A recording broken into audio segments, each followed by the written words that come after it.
Nice to meet you, Ashley. I go by Trashley. Trashley? Trashley. I need to change my name to something like that. Bam, I got your boots. Thank you. There we go. I was trying to drink. Blessed. New Orleans Drunken History Tours. What is this tour all about? It's about getting No, Toro. People would claim when they would go into the restroom area that they would see an apparition of a woman back there. Boutique du Vampire. Boutique du Vampire. There's also penises. Oh. They're so good time. I mean, you don't gotta get technical. We're drunk. I get people drunk for a living. That's beautiful. I do a little bit of that too. You know? Right. You know our motto. What's that? Learning is intoxicating. Okay, I like that. We have a special drinking tour ahead. We're going to learn history all about New Orleans and drink the whole time. Apparently that's what we're doing. Nice to meet you. Nice to meet you. Yeah. You have fun? Yeah, this is right up my alley. Drinking and learning at the same time. Drinking, I don't feel guilty then. Yeah. You know our motto. What's that? Learning is intoxicating. Okay, I like that. You want to grab another drink? Good. I'm good. Yeah. This is the ass bar. The what? Ass bar. Ass bar, that's right. The ass bar. Hello, how are you? Hi, what? Now they're all saying ass bar Are you now. ready for a shot? What are you doing? What do we get? You pick. Well, this woman knows what she's doing. Never doubt a woman that's behind the bar, especially. Okay, got And it. never doubt one that goes by Trashley. I trust only Trashleys. So what are these? Those are lemon drops. Lemon drop. Okay, classic. Hello. Live streaming, showing off the ass bar. Lemon drops. Okay. Alright, we gotta make a speech. Y'all ready? Wait. We don't have to make a speech. What is this tour all about? It's about getting No, Toro. Oh, you're a tour guide. And where's this tour gonna happen? Here in New Orleans? Well, obviously. No, we're not telling where we gonna end up, y'all. Hey. Cheers to a good time. All right, y'all ready? Ready. Now we gonna learn shit. First bit of useless information, building right behind y'all, used to own Brad Pitt and Angelina Jolie.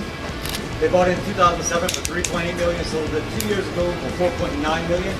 If you Google this building, you will come up with a photograph and video of Brad Pitt on this balcony, throwing a beer to Matthew McConaughey on that gallery, and he did catch the beer, so it's pretty cool and it's totally useless.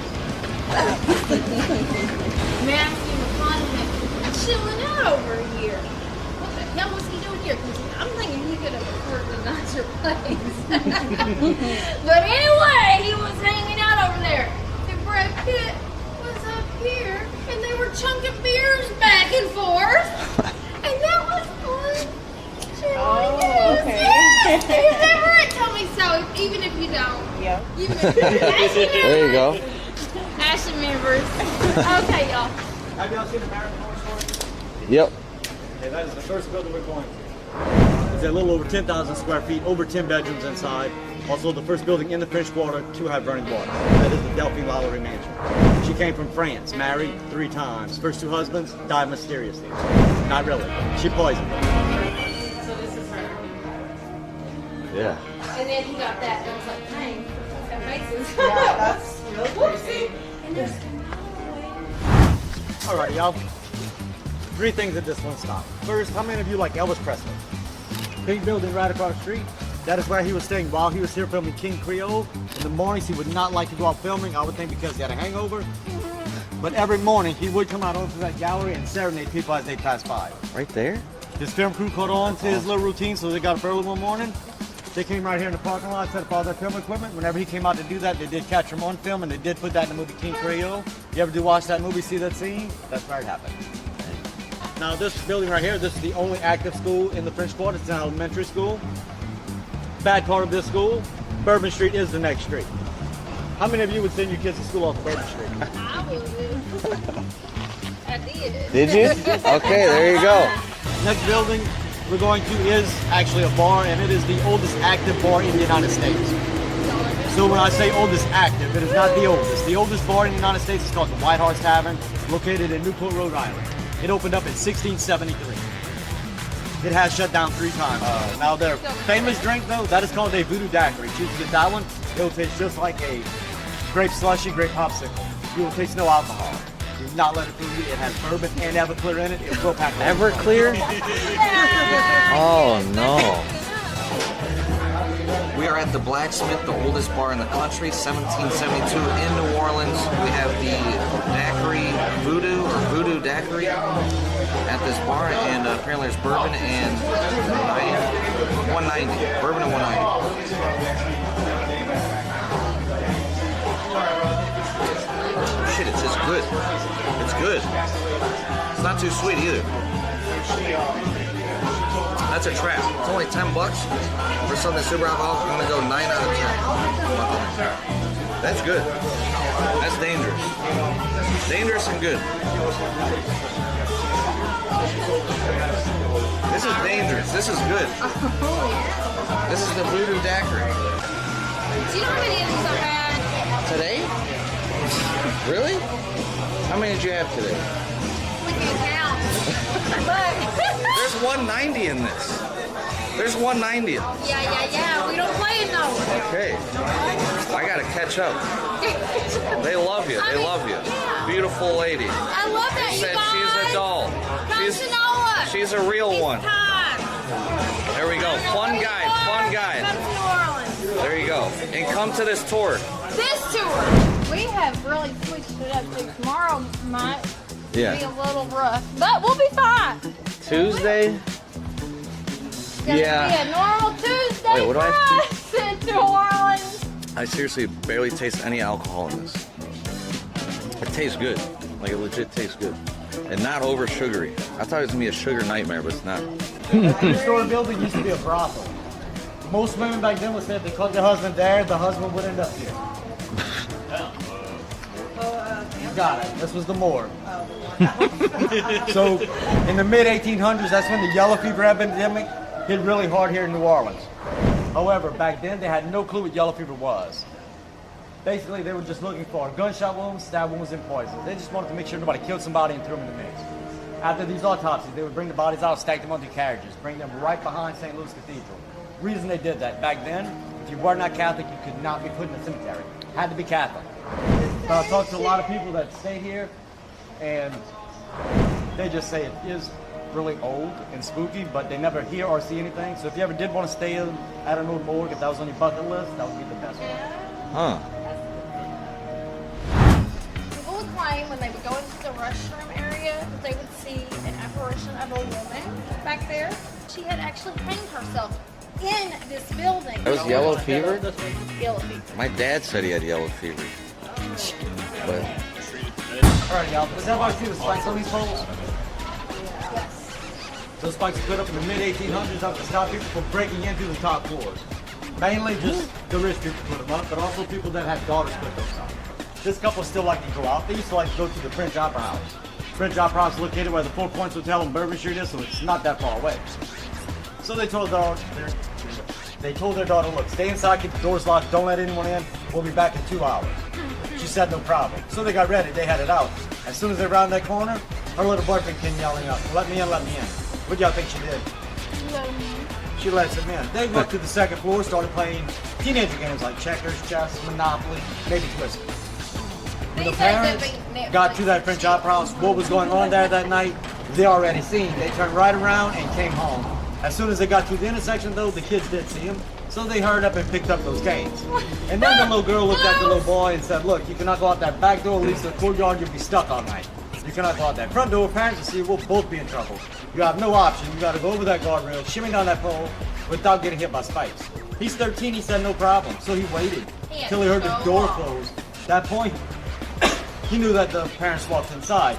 He jumped over the guardrail, starts trying to make his way to a pole, but that was where he slipped. On his way down, his first reaction was to hug that pole. On his way down, those spikes grabbed him by his manhood, ripping him off as he fell through the road. This little boy dies on the road, looks up at his manhood dangling from one of these spikes. People do say they see an apparition of a little boy walking up and down this particular street. If that's true, I'm gonna say it's him looking for his manhood. Do y'all know what we call these spikes here in the city? It's just wrong. Romeo catchers. He went up and Romeo came down to Juliet. It happens, you know.